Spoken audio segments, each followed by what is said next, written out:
Good afternoon, Sir De La Peña. I am Nurse Marie Colahao, and today we talk about the different types of materials and their molecules.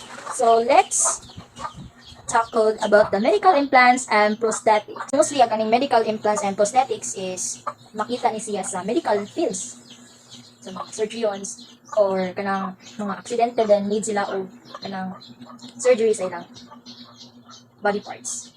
Kaning nga topic is dapat yun natin siyang i-serious na kunan because it is a part of our life nga makaibaw ko tagamay kung unsa ni sila di lang kay mga doctors ra but also mga students nga willing jud na makaibaw kung unsa jud mga medical materials na gigamit nila. Pag ganing surgical mesh is mo na siya magsuporta sa mga organs if the doctor wants to surgery of the patient. Murag kon bitang murag silbing mag-support sa body sa usa ka tawo para dili pud siya kayo sakitan during the surgery. Like sa heart, lungs, hands, or any kinds of body is mag-need jud of surgical mesh. So, let's move on to the properties of the materials. So, if magamit mo og if magamit ta or mga doctors og surgical mesh is dapat jud is kanang clean siya kanang dili pud siya ingon nga maka-infection sa patient para makaiwas pud siya og hugaw sa iyang lungs. We will discuss the use and functions of medical and prosthetics. So many implants are prosthetics. So kaning prosthetics is the most common implants intended to replace missing body parts. So ako na siyang gi-discuss din ngano ang prosthetics, ug unsa ang prosthetics.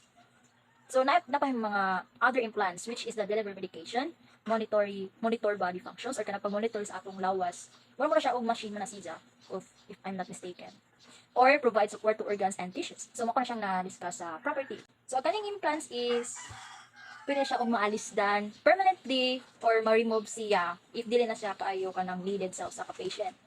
So for example, TENS or hips implants are intended to be permanent.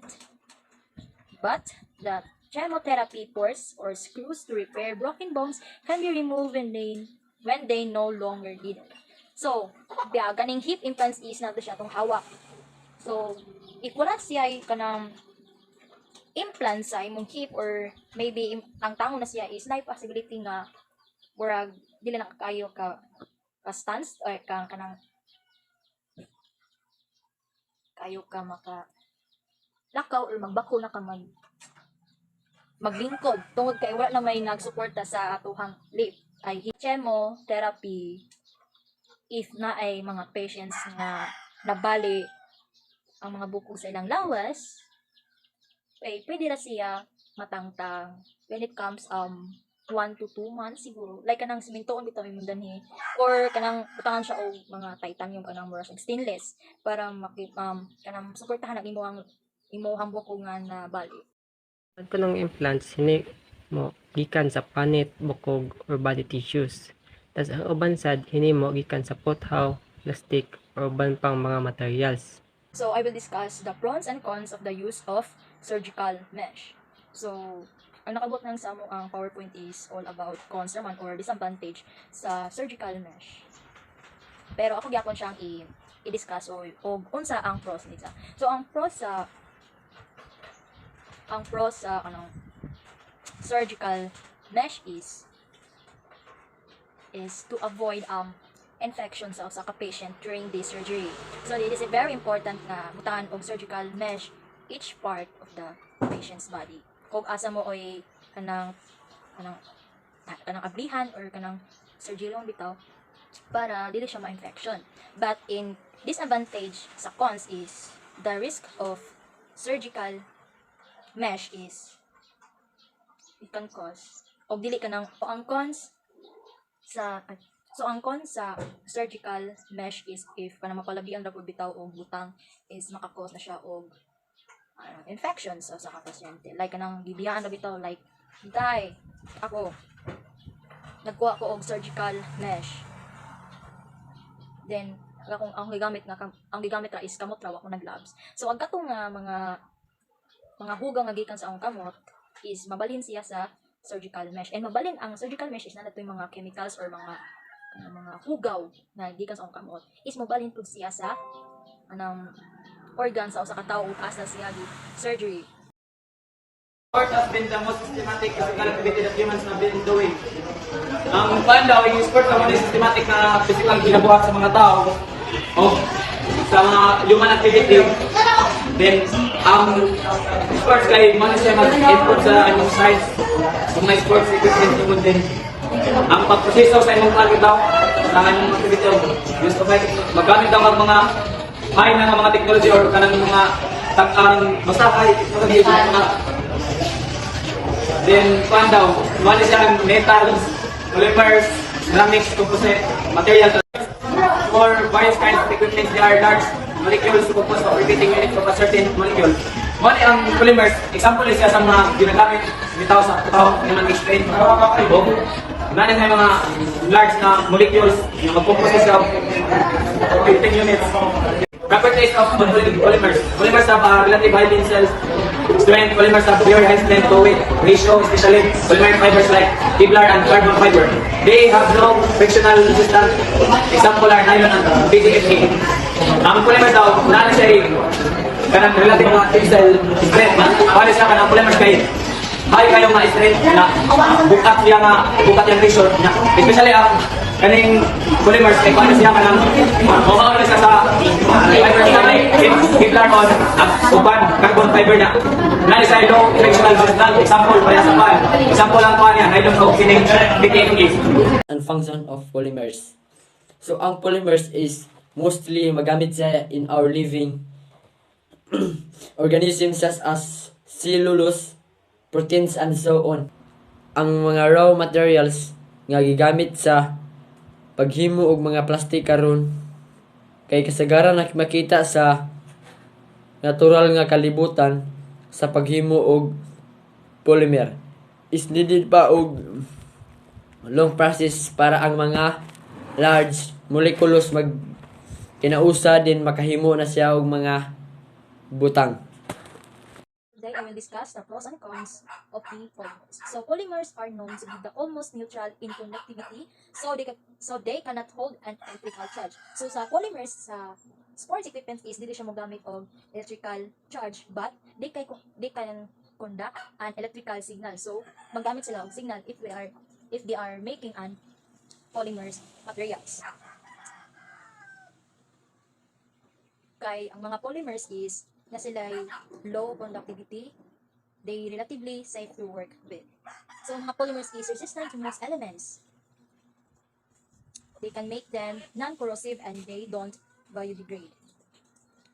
Para mas long-lasting ang mga products na gihimo sa mga tao if they are used polymer materials in sports equipments. So it is important na makaibaw dito kung sa polymers, kung saan siya klase ng materials. Kasi gano'n natin siya makita. So let's proceed to the cons or the disadvantage of polymers. So ang cons sa polymers is maka-pressure siya long before they break. They are subject to load-bearing limitations. So kung masubraan daw og gamit og polymer materials is they can under pressure or ma-pressure ang mga materials. So may possibility nga kanang mga materials is kuan kanang masunog or kanang di siya masunog, ma-melt siya, mga particles or mga molecules sa polymers is mag-anam-anam siya o melt.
Ang gamit aning copper, importante ni siya kay gigamit mo ni sa imong lawas para mo carry og mga important functions. Para anang modala ni siya og energy, mo connect sa mga tissues ug mo gamit mo na siya para sa imong blood vessels. Ang copper pod makatabang po ni para mo maintain sa imong system o para mo activate sa imong genes. Ang imong lawas pod nagkinahanglan pod og copper para mo maintain sa imong brain health. Ang mga raw materials gigamit para mo produce og plastics karon kay makita ni siya sa natural world ra. Para anang cellulose, coal, natural gas, salt o kanang crude oil or kanang asyete. Kung forward pang panahon, pwede na ta makahimo og plastic gikan anang mga waste material or CO2. Ang pros sa copper is maka-help siya maintain to our healthy bones, blood vessels, nerves, and immune functions. And it contributes to iron absorption. If ma-overuse ka o gamit sa copper is, you can get some disease like headache, stomachache, and makadaot ni siya sa atong liver and kidney, and damage, and even the death. So makamatay if ma-overuse daw sa copper. Construction supplies for building and furniture. Para sa mga material na ma-consider as a building materials, it should have required engineering properties suitable for construction works. Use and function of these materials. Ang mga materials nga sa construction nga gigamit alang sa mga building nag-include siya sa mga plastic, metals, steel, copper, concrete, glass, pipes and fittings, roofing membranes, ceiling profiles, silence, and wooden plastic composites. The raw substances used in this material contribute to its function in constructional supplies for building and furniture. Some of the major components in building materials na atong gigamit karon is bricks, cement, steel, metals, and sand. Ang mga material sa pagtukod nga gigamit magkalain depende sa klase sa building nga gitukod pananglitan ang metal. Pros, pipila sa mga major components in building materials nga gigamit nato karon is bricks, cement, steel, metals, and sand. Ang mga materials na sa pagtukod nga gigamit magkalain depende sa klase sa building nga gitukod pananglitan ang cons. Ang mga disadvantage sa traditional na construction naglakip sa taas nga basura, material, mas taas ang oras sa pagtukod ug limitado ang pagka-flexible sa disenyo. Kini ang mga pamaagi nagdepende usab sa manual na pagtrabaho nga mahimong mo Which does not does something useful. You sometimes refer to something as a gadget when you are suggesting that it is complicated and necessary. Gadget to do is usa kanang small machine daw siya or device na usahay ko na magamit nato. Nag-refer ko siya sa mga suggestion na complicated o necessary. Tanan nga mga appliances kay gigamitan og electricity. Nya naay butang nga made up siya og electrical conductors pareha ng mga copper, aluminum ug iron para maprotektahan agkuan ag tag-iya para di makurentehan. Gibutangan ni siya og handle pareha ng polymers kay dili man na siya mo conduct og electricity. Kanang nasbalay nga mga electronics na naa siya electronic panel display pareha ng LCD gitawag ni siya og liquid crystals kay kanang for example na mag-search ka og picture niya adto na siya mo project sa LCD. Used material of the material, refrigerator. Used for preserving food and beverage by maintaining the temperature. Ang pinila ng refrigerator ay gamit din siya sa mga tangan ng pagkaon. Basta kung sa pagkaon, like, hindi niya ibutang sahit. Then ang refrigerator ay mag-maintain sa iyang pansaw yan sa pagkaon. Then, Berto, air conditioner used for cooling and humidifying indoor air. Ang kining air conditioner kay mo ni kanang gamit bitaw sa kanang mga sa hadong along gamit like sa kwarto kay liquid na so dapat dili siya magbawas bitaw.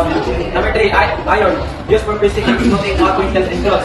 Kining iron daw kay mo ni sa kanang pressing ang gamit sa kanang mga figures sa clothes, mga clothes. Kung kining vacuum cleaner used for cleaning floor, carpets and upholstery. Ang kining vacuum man kining barito pagkuha sa mga abog bitaw kanang mga hugaw sa ilawom sa mga kuan nga di makuha sa silhig mong gamitan lang siya bakit di niya gamitan ng vacuum. Function of the material. Ang function sa mga gadgets nagingon ni Dominic kay mas easy sa buhaton sa pangadlaw-adlaw ug mas gaan ra siya unlike sa una nga dili pa uso ang mga technology. The home appliances industry has been revolutionized by the use of polymer materials. So mostly sa mga home appliances is used by the polymer materials. So ang polymer materials have a unique properties such as flexibility, durability, and lightweight, making them the ideal for use in home appliances. So kaning polypropylene or PP is gigamit ni siya by manufacturing of home appliances such as mga washing machines, refrigerators, and dishwashers. So ang mga propylene is mo na siya mga chemicals or makatanggal sa mga chemicals sa mga appliances like magsulod ka og mga fruits sa ref, kanang magbutang ka og mga hugaw nga sinina sa washing machine. and also the dishwasher or mga plato. So, ang mga chemicals ato is murag i-wash out bitaw. So, let's proceed to acrylonitrile butadiene styrene or ABS. So, ang kanila pong ABS is mostly easy makita ni siya sa mga vacuum cleaners, blenders, and food processors. So, ang ganing ABS is more bitaw process or processing niya ang mga things. So, ang ganing ABS is it has impact resistance, heat resistance, and dimensional stability, making it an ideal material for this appliance. So, let's proceed to polycarbonate. Polycarbonate is nagamit siya sa mga coffee makers, kettles, and toasters. So, ang kaning polycarbonate has a excellent heat resistance, clarity, and dimensional stability, making it ideal material for these appliances. So, ang kaning polycarbonate is kanang makakuha siya og heat in electricity by heating the electricity. So that's why mostly sa mga coffee makers or mga toasters is kanang init jud ang ipaluwas nila. Muna siya gitawag og polycarbonate or PC. Para mas mapadali ang proseso unlike sa magkuan maka og kahoy, di ba? Magpapagahoy. Pros of electrical appliances. Unang rason daw ngano ang electrical appliances na himong ubiquitous sa atong panimalay.